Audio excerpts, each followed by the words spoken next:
sols, c'est physique, chimique et biologique. Donc physique, parce qu'il faut imaginer le stockage de carbone comme une éponge, hein, donc vraiment une éponge qui est capable de faire de la porosité dans nos sols, de pouvoir garder de l'eau dans cette éponge. Et donc du coup, plus on a de carbone, plus l'éponge est grande et gonflée, si vous voulez. En termes biologiques, cet humus, il va aussi influencer la vie du sol positivement. Donc plus on en a, plus on aura de vie, plus on va la nourrir. En termes chimiques, l'humus va aussi libérer des micro-éléments qui vont être disponibles pour les plantes, pour la faire grandir.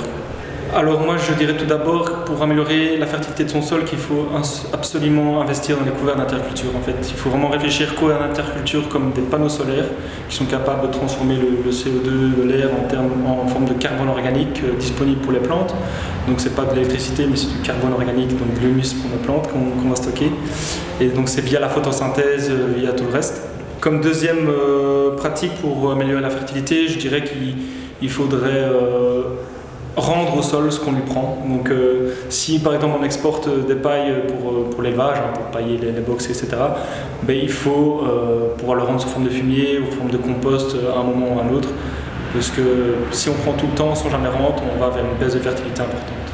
Alors un test simple pour apprécier un peu la qualité de son sol, ce serait un test bêche. Donc le test bêche qui est facilement réalisable par tout le monde, hein, donc une bêche dans son coffre et c'est parti. Et du coup on apprécie le sol en fonction de la bioturbation, donc tout ce qui est vie dans le sol, les racines, etc. Et aussi via sa structure, hein, donc comme je disais parler d'éponge tantôt, une bonne structure c'est une belle éponge avec la microporosité, etc. Et du coup on apprécie bien son sol via ce petit prélèvement de terre pas super profond. Le deuxième test à faire pour apprécier un peu son sol, c'est de faire une bête analyse de sol, hein, donc regarder le carbone qu'on a dans notre sol, regarder le taux d'argile, le taux d'humus. Et en fonction de ça, on peut faire un ratio entre la matière organique et le taux d'argile, et du coup on peut identifier si notre sol est trop pauvre en humus ou non. Et donc voilà, ça c'est un ratio qu'on peut faire chacun chez soi en fonction de nos types de sol.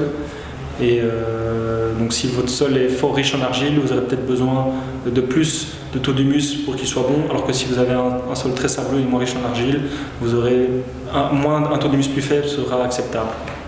Will things really change now?